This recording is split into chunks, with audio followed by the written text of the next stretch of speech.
Chapter 2। पुनर्जन्म के बाद पहली चाल। जब इंसान दोबारा जीता है तो उसे सबसे पहले सीखना पड़ता है खामोश रहकर खेलना। रूही शर्मा की सांसें अब सामान्य हो चुकी थीं, लेकिन उसका दिल अब भी तेज धड़क रहा था। घड़ी की सुइयां सुबह के 7:30 बजा रही थीं।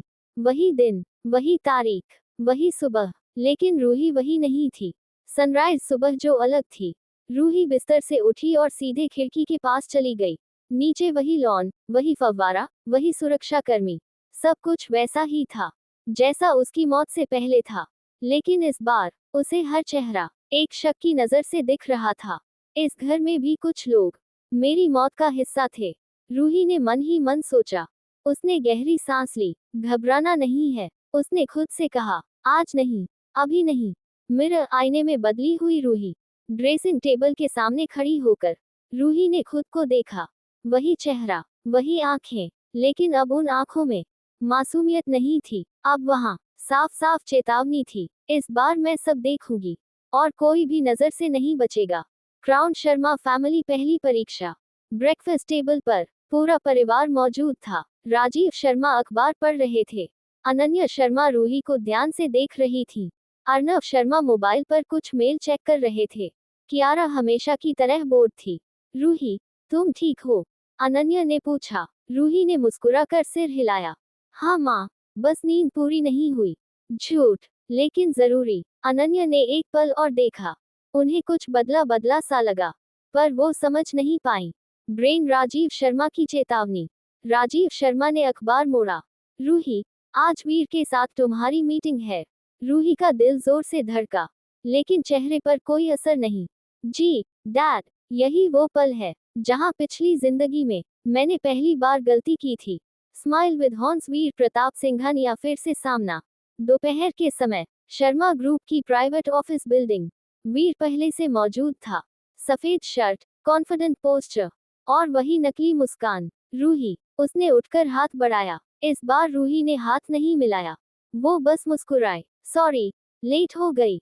वीर ने एक पल के लिए उसकी आंखों में देखा। उसे कुछ अजीब लगा। ये लड़की कैल तक ऐसी नहीं थी। वुमन डिटेक्टिव पहली चाल झूठी कमजोरी। मीटिंग शुरू हुई। वीर अपनी प्लान्स एक्सप्लेन कर रहा था। Political alliances, funding, public image. Roohi ध्यान से सुन रही थी। फिर अचानक, वीर, उसने हल्की सी आवाज में कहा, मुझे ये सब समझने में थोड़ा टाइम लगता है। उसने जानबूझकर खुद को कमजोर दिखाया। वीर के चेहरे पर सेटिस्फैक्शन की झलक आई। तो लड़की अभी भी वही है।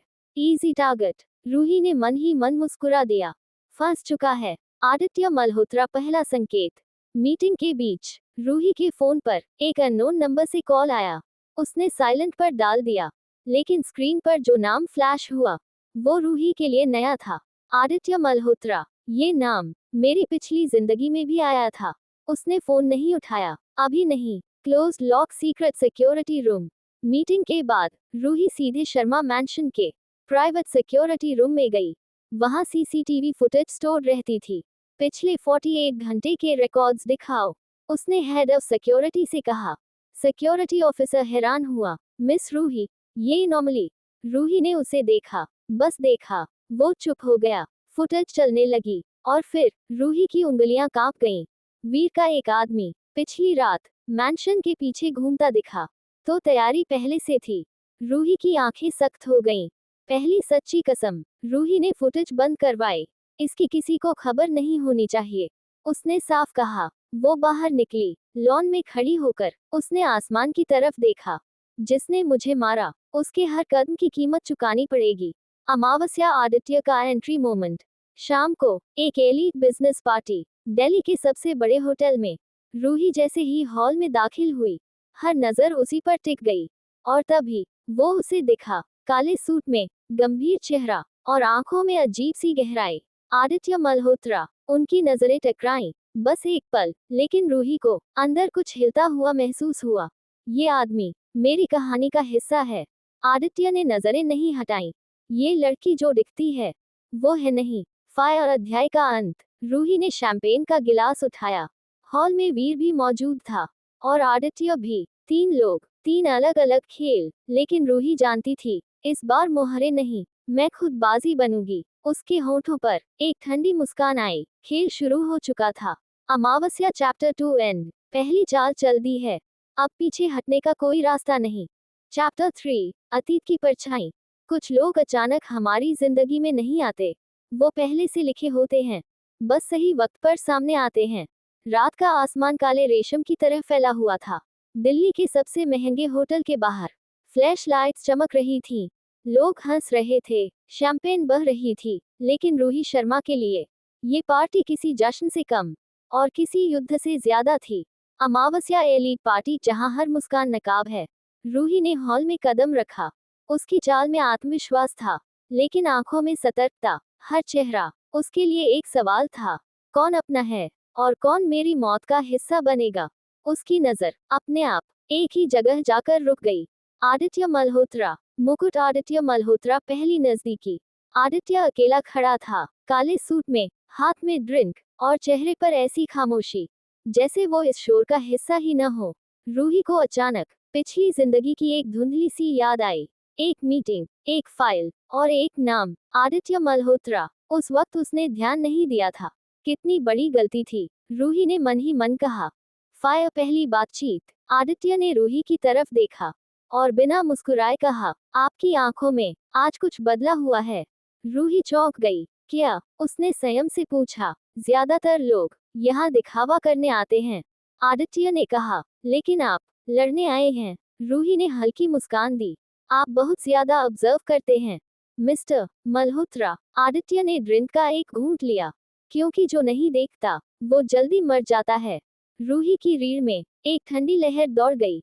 ये आदमी खतरनाक है, लेकिन ईमानदार भी। वीर की नजर हॉल के दूसरे कोने से वीर प्रताप सिंघानिया ये सब देख रहा था। उसकी आंखों में नापसंदगी साफ थी। रूही मुझे इग्नोर कर रही है और इस आदमी के साथ खड़ी है। उसके चेहरे पर मुस्कान थी, लेकिन दिमाग में खतरे की घंटी बज चुकी थी।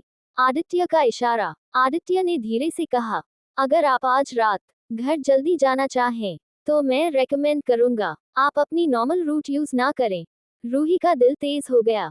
आप ऐसा क्यों कह रहे हैं? आदित्य ने उसकी आंखों में देखा। क्योंकि कुछ हादसे नहीं होते। बस इतना कहकर वो वहां से चला गया। रूही वहीं खड़ी रह गई।